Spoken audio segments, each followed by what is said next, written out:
Bismillahirrahmanirrahim. Assalamualaikum warahmatullahi wabarakatuh. Alhamdulillah wassalatu wassalamu ala Rasulillah wala haula wala quwata illa billah. Subhanaka la ilma lana illa ma 'allamtana innaka antal alimul hakim. Rabbi shrah li sadri wa yassir li amri wahlul 'uqdatam min lisani yafqahu qawli. Pemirsa TV-mu yang berbahagia, alhamdulillah kita bisa bertemu kembali ya dalam program belajar tahsin metode ASKA, dimana insya Allah dengan program ini bisa membantu kita untuk mempelajari Al-Quran dan bisa mempraktekkan bacaan Al-Quran secara tartil sebagaimana Allah perintahkan kepada kita, warattilil Qur'ana tartila, dan baca oleh kalian Al-Quran dengan tartil. Ya, untuk reminder buat kita semuanya, ini maksud bacaan tartil adalah bacaan yang memperhatikan hak dan mustahaknya. Ya, haknya itu apa? Yang bernempel ada di huruf, makhraj huruf, sifatul huruf ya. Mustahaknya ahkamut tajwid, gharib ya, hukum-hukum yang jarang ditemukan dalam Al-Quran, dan muskilat dan hukum-hukum yang memang jarang dan sulit ditemukan dalam Al-Quran. Insyaallah pemirsa ya, dengan buku dari ASKA ini dan juga dengan program ini mudah-mudahan kita bisa kupas tuntas dari awal huruf dan nanti semoga di akhir bisa kita bahas tentang gharib ya. Bacaan-bacaan yang hukum-hukum yang memang jarang ditemukan di Al-Quran. Baik pemirsa, mari kita awali program kita pada hari ini bersama baca basmalah. Bismillahirrahmanirrahim. Baik pemirsa TV-mu, alhamdulillah di episode yang lalu kita telah sampai di huruf dha ya. Berarti dari terakhir huruf dha ya. Kita sudah mulai dari huruf alif atau hamzah. Maka insya Allah kita akan lanjutkan pertemuan kali ini dengan huruf setelah dha. Huruf apa pemirsa? Ain ya, bagus ya. Huruf ain. Ya, ain itu kalau tidak ada harokat maka al-ain. Ya. Ain ya. Maka kalau dikasih harokat dikasih fathah dia, maka jadi a. Ain.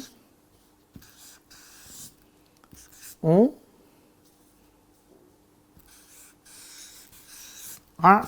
Nah, terus perhatikan betul ya. Sebelum kita latihan ini, jangan lupa pastikan makhraj dan sifatnya.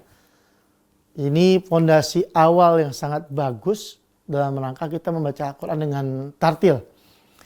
Yang harus diperhatikan elemen terkecil dalam bacaan adalah huruf.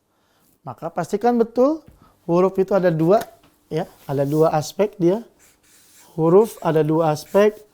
Jangan lupa ini pemirsa makhraj dan sifat. Ya, makhraj dan sifat, tempat keluar dan karakteristiknya. Maka untuk a di mana makhrajnya tenggorokan tengah, betul ya? A dia bersama h ya, makhrajnya di tenggorokan tengah. Sifatnya a ada dua. Pertama napasnya ditahan. Jadi kalau kita ngomong a, nggak boleh disertai hembusan napas. A, kita bisa rasakan di situ ya. Dan yang kedua, tipis. Karena ketika dia diberikan harokat fathah, maka bunyinya adalah a. Sedangkan kalau yang tebal, dia dikasih harokat fathah, dia bunyinya adalah o. Ya, ini dia a di sini. Baik, kita coba drill. Ingat-ingat tenggorokan tengah, napasnya ditahan tipis. Kita latihan. Ai au a. Ai au a. Ai au a. Ai au a. Ya, jangan sampai mantul. Seperti apa mantul bacaannya? Ai au a. Ya, itu mantul nggak boleh. Mantul hanya punya 5. Ba, jim, dal, toko, atau yang populernya baju di toko ya, sama seperti itu. Maka jangan mantul. A, ai, au, a, pastikan disiapkan tenggorokan tengah.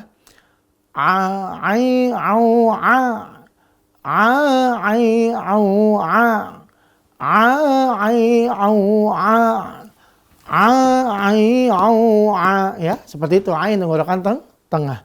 Ustadz agak sulit ya, kalau mau agak sulit jangan lupa tuh dibedakan antara a hamzah dengan ain. Ya, untuk bisa membantu memastikan sudah dapat belum ainnya. Waduh Ustaz, saya udah dapat nih tenggorokan tengah Ustaz, tapi kayaknya bunyi belum yakin nih. Kalau belum yakin, bisa dibantu dengan kita menutup lubang hidung kita ya. Ya, kalau dia mampet di situ maka sudah betul ainnya.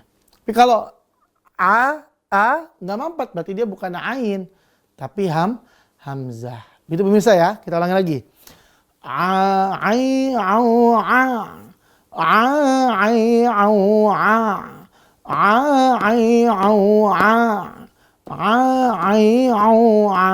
Fathah, kasra, dhammah, ain sukun ya. Itu 4 harokat di huruf ain. Baik, selanjutnya habis ain huruf apa? Huruf ghain. Ini sengaja saya siapkan ya, minimal ada 3 spidol di sini untuk memudahkan mengidentifikasi, mengelompokkan huruf yang tebal. Selanjutnya ghain. Ya. Al-ghainu.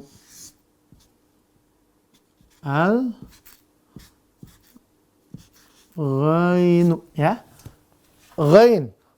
Dikasih fathah dibunyinya jadi gha. Dikasih kasrah dia jadi ghi. Dikasih dhamma dia jadi bunyinya ru. Lalu disukunkan raw. Ya. Raw. Ingat pemirsa, sama kayak ain, untuk ghain ini juga harus dipastikan betul tempat keluarnya. Pastikan tepat makhrajnya dan meliputi sifat yang sudah kita pelajari.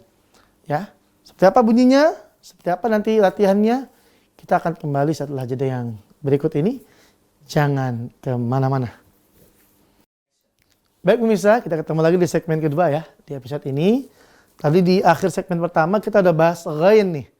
Maka sekarang kita akan coba praktekkan dulu ya. Jangan lupa sebelum praktek selalu saya ingatkan, selalu saya reminder buat pemirsa, temukan dulu makhraj dan sifatnya. Ini penting sekali ya.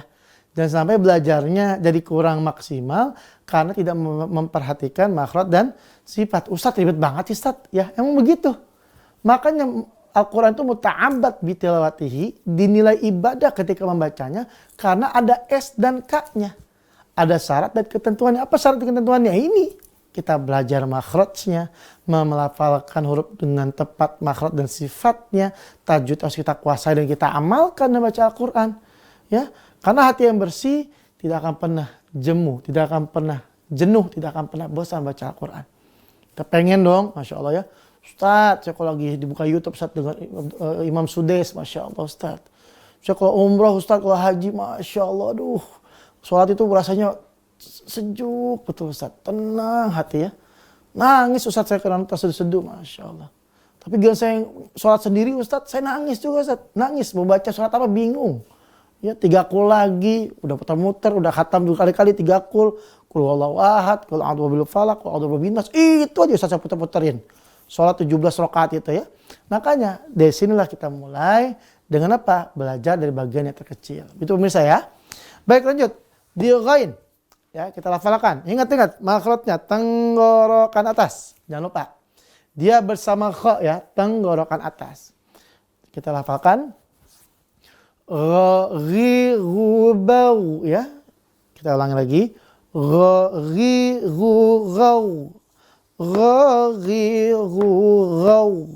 Ghaghighu ghaw. Ghaghighu ghaw ya. Kita ulangi.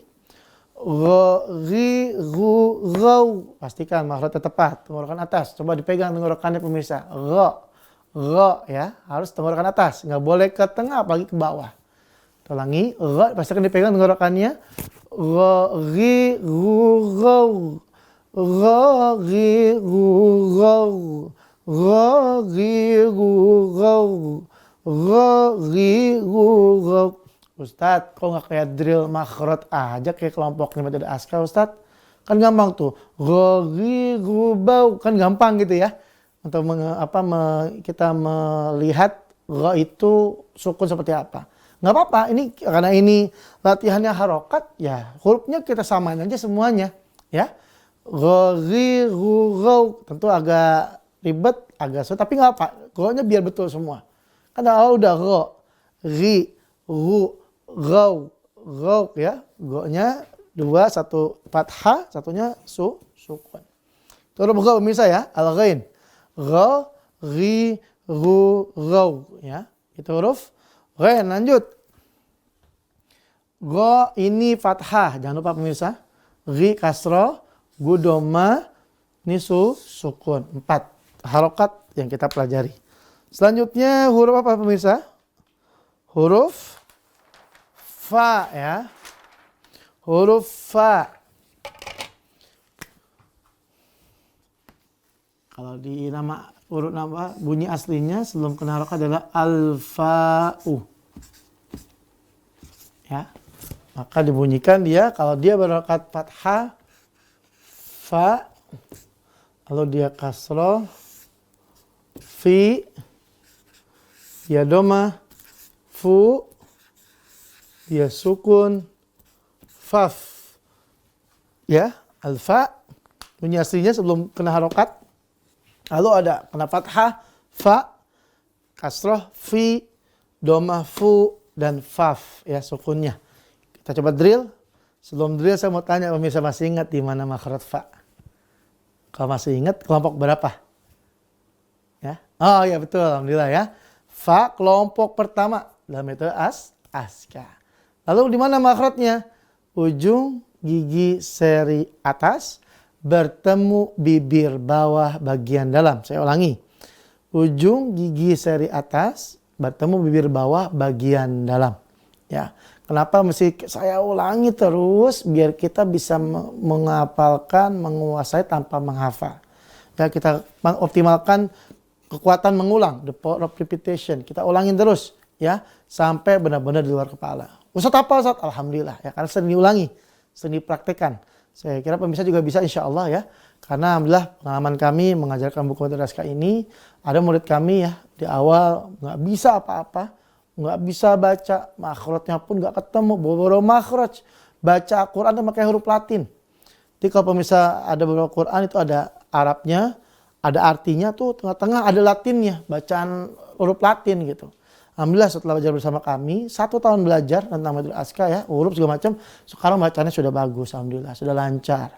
Walaupun sekarang masih dalam proses penambahan ilmu tajwid, bacaan sudah lancar. Hurufnya tepat, hafal dia 9 kelompok, Masya Allah ya. Ini beliau nih Pak Agung dari Semarang, Insya Allah. Umurnya 72 tahunan. Insya Allah pemirsa yang lebih muda, harusnya lebih bisa Insya Allah ya. Baik, kita lanjut. Alfa, jangan lupa kelompok 1 ya. Ujung gigi dari atas dengan bibir bawah bagian dalam. Kena fathah dia jadi fa, kasroh dia fi, domah dia fu, lalu faf. Ya, kita ulangi. Fa fi fu faf, fa fi fu faf, fa fi fu faf, fa fi fu faf ya. Mesti fa, jangan pa ya. Biasanya kalau ada dari daerah tertentu agak kesulitan ngomong F gitu ya.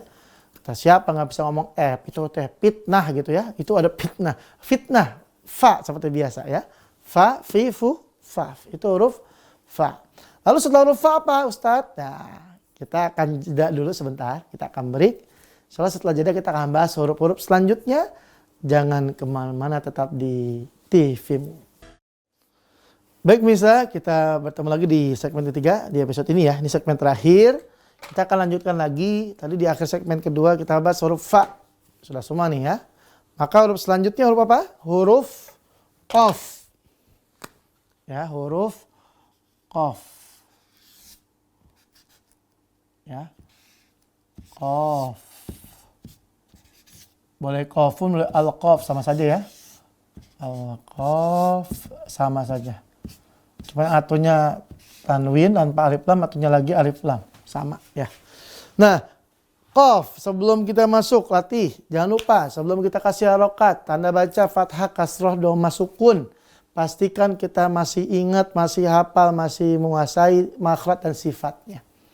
Gimana qaf makhrajnya? Ya betul, pangkal lidah bagian bawah ya. pangkal lidah bagian bawah. Qaf ini. Sifatnya apa? Sifatnya ada 3. Pertama, nah, merah nih. Kalau merah apa berarti dia tebal ya. Lalu apalagi hurufnya? Sifat dari hurufnya apa? Udara ditahan. Dan terakhir apa? Qoqiqu baqo. Baqo. Apa tuh? Memantul. Bagus ya. Berarti ada 2, 1 makhrajnya pangkal lidah bagian bawah. Sifat ada 3. Memantul, napasnya ditahan dan tebal. Baik, huruf qaf kita kasih fathah Ustaz. Ayo. Jadinya ko ya. Kasih fathah. Ustaz kasih kasroh. Oke. Jadinya qi ya, kasroh nih. Ustaz kasih domah ya. Ku ya. Dan terakhir Ustaz sukunin dong. Siap. Ya, kita coba. Nah. Ini enak bunyi ini ya. Kita latih. Qoqiqu qoko. Jangan lupa temukan dulu di mana pangkal lidah bawah itu ya. Pangkal lidah bawah berarti lidah bagian pangkal yang bawah ya, yang dekat sama tenggorokan atas. Pangkal lidah bagian bawah ya, pangkal lidah bawah yang dekat sama tenggorokan atas. Kita ulangi. Qoqiqu qoko. Qoqiqu qoko. Qoqiqu qoko.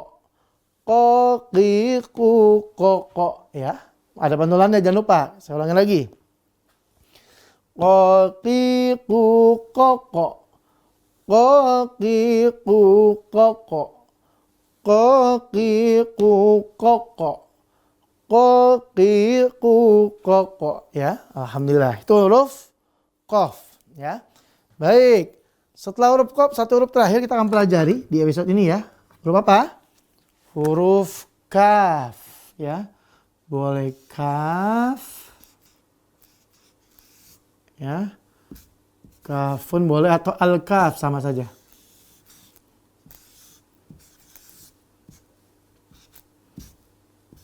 Ya sama, kaf, al-kaf sama saja ya. Sebelum masuk ke harokat, kita bahas dulu apa di mana makhrajnya. Kaf, pangkal lidah atas, bagus. Kalau qaf pangkal lidah bawah dekat sama tenggorokan atas, kaf di atasnya pangkal lidah bagian atas ya. Maka pangkal lidah bagian atas sifatnya dia ada 2. Pertama apa? Napas berhembus dan lihat warnanya hitam berarti tipis. Napas berhembus dan tipis. Baik, kita kasih harokat fathah. Kaf Ustaz kasih fathah, yuk. Ka. Ya. Kasih kasroh Ustaz. Oke.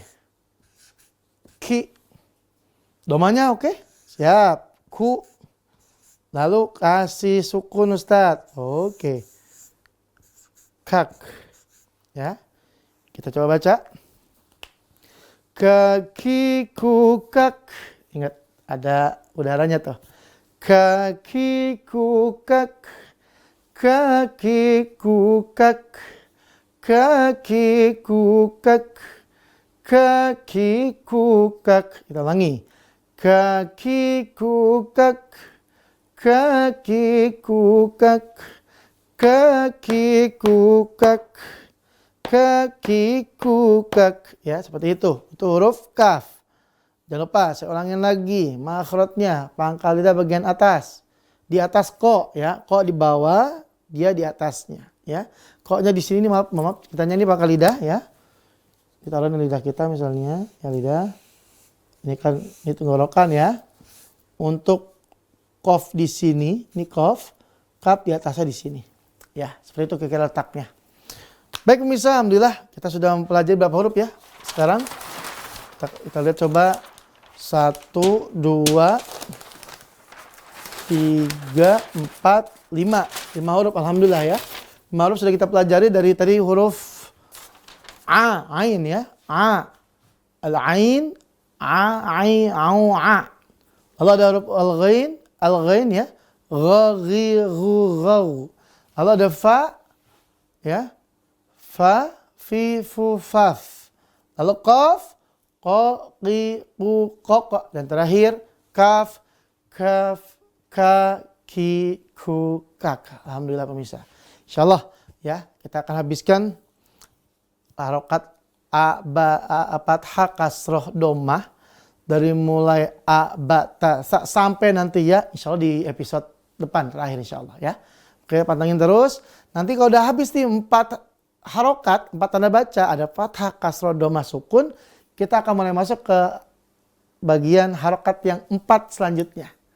Kayaknya jangan mana-mana, pokoknya terus dipantengin biar kita bisa mempelajari harokat secara sempurna insya Allah. Baik pemirsa sekalian, alhamdulillah kita sudah berada di akhir episode ya. Terus belajar, jangan bosan, terus semangat ya. Karena Al-Quran ini syafi'an, pemberi syafaat.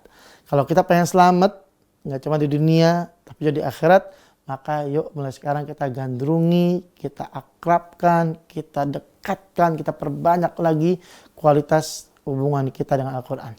Mudah-mudahan itu semuanya menjadi penolong kita nanti. Amin ya rabbal alamin. Baik pemirsa, mari kita akhiri dengan bersama baca kafaratul majlis. Subhanakallahumma wa bihamdika asyhadu an la ilaha illa anta astaghfiruka wa atubu ilaik. Sampai ketemu lagi episode selanjutnya. Assalamualaikum warahmatullahi wabarakatuh.